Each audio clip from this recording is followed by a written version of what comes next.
मालिक को प्रणाम। रमाबन कहती हैं, मेरे जीवन में एक बाढ़ सी अचानक आ गई और मन बड़ौदा में उचटने लगा। कारण कुछ खास नहीं, अपने मूल्यों को निभाना कठिन था।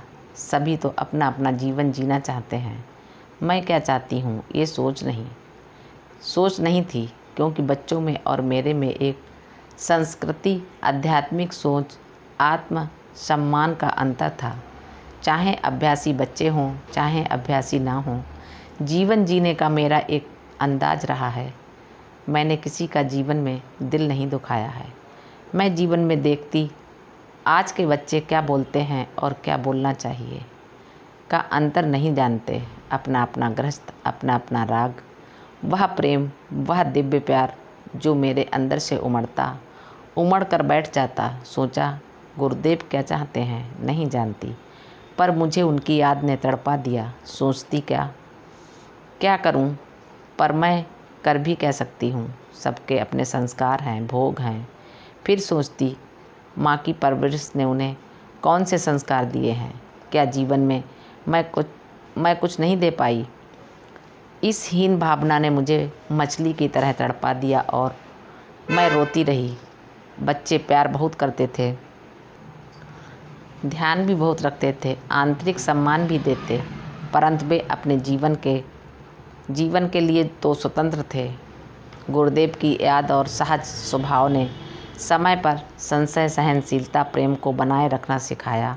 धीरे धीरे बहू मुझे समझने लगी और एक अंदर से प्रेम की धारा बहती मुझ में आने लगी। लेकिन अपना जीवन तो उन्हें अपनी तरह जीने का हक था और यही शायद मेरे जीवन का ट्रम्प कार्ड रहा है कि मैं सहज मार्ग में इतनी विलीन होने लगी कि सभी को आज़ाद कर उन्हें खुद में, हृदय में संजोए कुंद में सिमटने लगी। जीवन की घटनाएं, चिंतन, उनका दिव्य आकर्षण अब हमें उधर खींचने लगा था।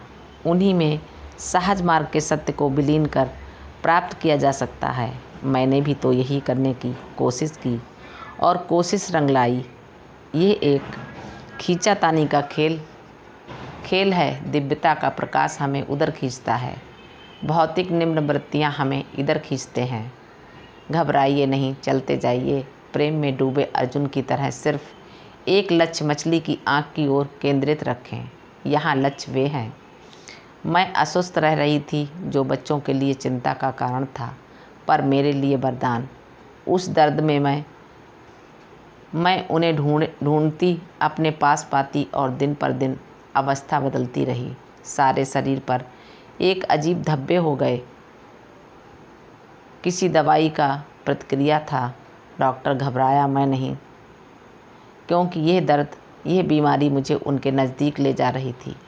डॉक्टर ने त्वचा की बायोप्सी करवाई। मेरी आस्था, मेरा समर्पण नहीं डिगा। बच्चों की वजह से ही करनी पड़ी। कैंसर नहीं था, शरीर तो आत्मा से अलग हो चुका था। इसी बीमारी ने अंदर के प्रकाश को और प्रज्वलित कर दिया और न जाने कब सूक्ष्म रूप में उनका एहसास बढ़ने लगा। आत्मा से आत्मा जा जुड़ी। यह एक मार्ग रह गया। हर प्रश्न के उत्तर का हृदय से हृदय का समय उड़ता रहा और प्रेम की अविरल धारा बहती और दिसंबर 2005 आ गया। दिव्य प्रेम जिसकी न परिभाषा है, न शब्दों में व्यक्त किया जा सकता है। उसी प्रेम की खुशबू में लवलीन हो एक वर्ष अज्ञातवास में चली गई, कहूँगी, क्योंकि इस समय को वानप्रस्थ अवस्था से संन्यास की अवस्था कह सकती हूँ। मैंने वापस जयपुर जाने का प्रयत्न किया। भगवान श्री कृष्ण का सुदर्शन चक्र मेरे गुरुदेव ने पकड़ लिया और इस एक वर्ष के अज्ञातवास के काल में लोगों की बेरहमियों और दर्दों के दौरान उसका प्रयोग कर मुझे उभारा। मैं गहन परिस्थितियों में से गुजरी, जिसमें प्रियतम का सुदर्शन चक्र चलता गया। ऐसी परिस्थितियों में पुरुषों के पैर भी कांप जाते हैं, मैं तो महिला थी। ये तो आपका अगाध प्रेम है जो सारे दरवाज़ों को खोलकर प्रियतम की ओर मुखर कर देता है और प्रीतम के शब्द मुखर हो उठते हैं। एक बार चारी जी ने कहा था, संसार में सबसे अच्छी और सबसे सुंदर वस्तु को देखा या स्पर्श नहीं किया जा सकता, बल्कि उसे हृदय से महसूस किया जाना चाहिए। ये है उनका प्रेम जिसे मैं इन दिनों हर धड़कन में महसूस करती रही। नज़रों में सजदा कर लेंगे, ख्यालों में इबादत कर लेंगे, ये मेरे रहनुमा। पर्दा नशी हम तुम्हें क़यामत तक नज़रों में बसा लेंगे। सोचते और करते करते अप्रैल आ गया और मन को संतुलित कर नियमित जीवन में रंग भरने लगा। खाली बैठी 8 अप्रैल को पूज्य चारी जी का एक कैसेट सुन रही थी। जैसी मन स्थिति में से गुजर रही थी उसमें आपने कहा, मेरे गुरुदेव बाबूजी कहते थे, अच्छी सलाह बहुत है पर उसे लेने वाला कोई नहीं है। सभी एक कान से सुनते हैं, दूसरे से निकाल देते हैं। यही तो मेरे जीवन का भी सत्य था।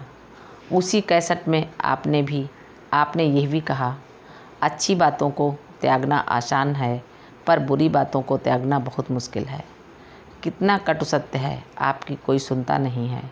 हमें इसे समझ लेना चाहिए कि हमारे निम्न केंद्र बहुत ताकतवर होते हैं, वे हमें हमेशा अपनी ओर खींचते हैं। यही पूज्य गुरुदेव की दी शिक्षा हमें मदद करती है। अगर हम सतत स्मरण में हैं और लक्ष्य के प्रति कटिबद्ध हैं तो हमें हमारे गुरुदेव शक्ति देते हैं, साधना के तरीके दिए हैं। ध्यान सफाई से उन निचले बिंदुओं पर हम जीत पा सकते हैं।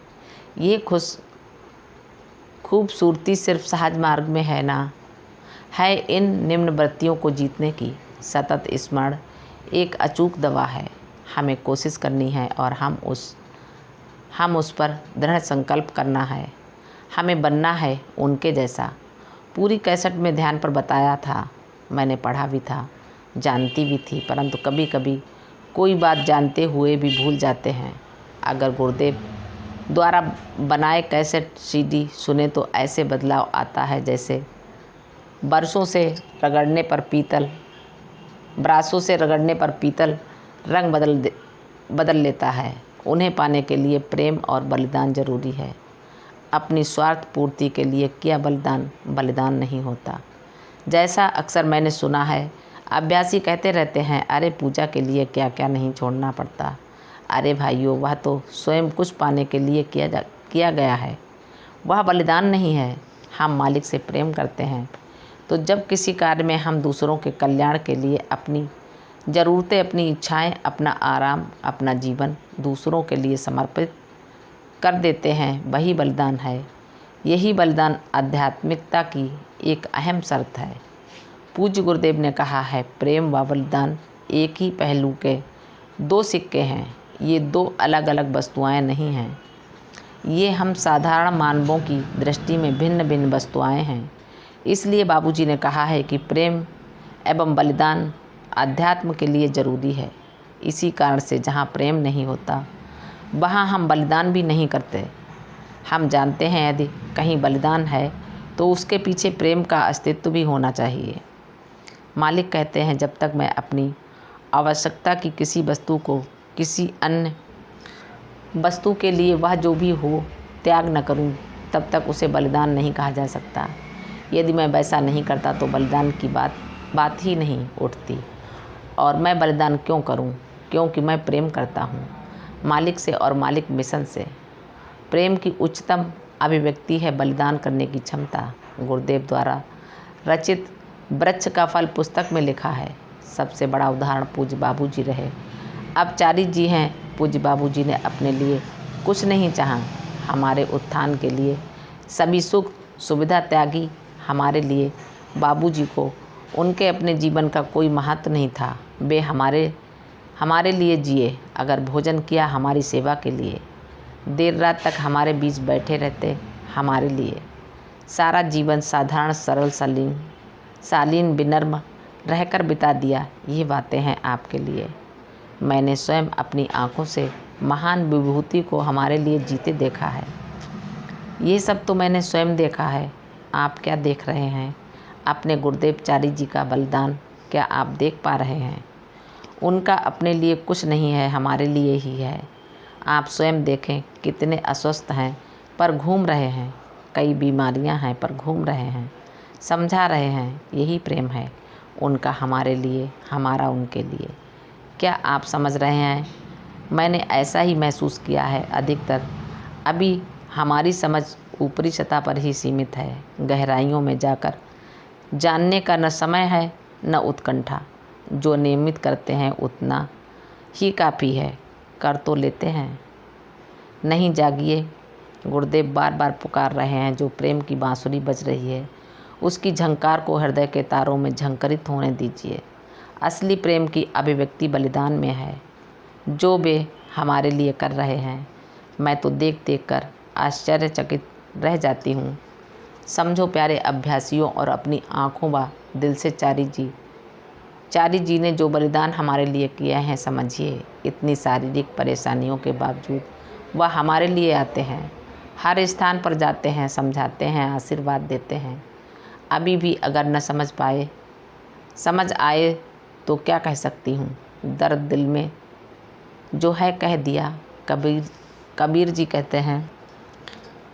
कहते हैं यह जो घर है प्रेम का, खाला का घर नहीं।